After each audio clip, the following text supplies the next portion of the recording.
ने कहा है बंद कर भाई, बंद कर, कुछ नहीं हो सकता इससे, और तुम्हारा चैनल ही चलेगा, लेकिन तेरा खुद का करेक्टर लोगों के दिमाग में, जहन में एकदम तहस नहस हो रहा है।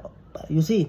ओके, दूसरी बात कि चलो ये भी मान लिया कि बंदा करप्ट है, होगा आगे चल के फलाना ढिकाना, तो तुझे क्या लगता है कोई और बंदा, कोई और पार्टी है अब तक इतिहास में, अभी तक रही है बंगाल के इतिहास में, जो अब बंगाल का भविष्य सुधार देगी? कोई है? डजेंट मैटर कि कौन प्रतिनिधि नेतृत्व कर रहा है वहाँ पर, कौन उस बंदा है, उसकी जगह दूसरा रख देंगे। अगर वो क्राइम करेगा, कुछ करप्शन करेगा, उसकी जगह दूसरा ले आएंगे बंदा। तो तुम्हें क्या लगता है कोई बंदा दूसरा आ सकता है? अभी दूसरी पार्टी है, अभी थी तो कहाँ थी? तो क्या मतलब समझ में नहीं आता कि कभी भी कुछ भी होता है तुम्हारा फटाक से कंटेंट आता है? क्यों? वायरल पोस्ट जो हो रही हैं, टॉप जो न्यूज़ चल रही हैं, बंगाल में चुनाव चल रहे हैं, इसमें ये चल रहा है, उसमें वो चल रहा है, फटाक से उसका वीडियो बना के डाल देते हो, और सब वीडियो का एक एंड यही होता है कि इसने ये किया, उनने ये किया, मोदी ने ये किया, फलाना। अबे चमन बहार, ऐसे तो तुम अपने बाप को भी कह सकते हो कि अरे यार अब मुझे रियलाइज़ हुआ मेरा बाप है ही नहीं, मेरा बाप तो कोई और है। तो ये शक की बीमारी ना इस मानव जाति के लिए तब अच्छी नहीं है जहाँ कभी हम अच्छे की उम्मीद कर रहे हो, समझे?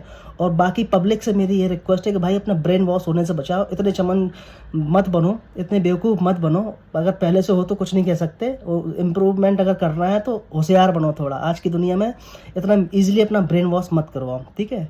और इस बंदे को अगेन मेरी वार्निंग, भाई तू अपना करता रहे, तेरा काम है करना, जिसको जागना है वो जाग रहे हैं, और एक ना एक दिन ऐसा आएगा कि तुमको भी समझ में आ जाएगा अच्छे से। बोलूँ ऐसे नेगेटिव कन्वेंट करने के माइंडसेट में रहने वाले लोगों को, भाई ठीक है, मरता क्या ना करने वाली कंडीशन है थी जब इस देश को बीजेपी ने संभाला, ठीक है? मैं हूँ अंधभक्त भाई, सपोर्ट करता हूँ, क्योंकि मैंने भी बचपन से क्राइम देखे हैं अपने यूपी में, जहाँ जहाँ कानपुर में रहा हूँ, खुले में क्राइम देखे हैं। तो ये सपा की सरकार में होते रहे, बहुत सरकार में होते रहे, खूब होते रहे।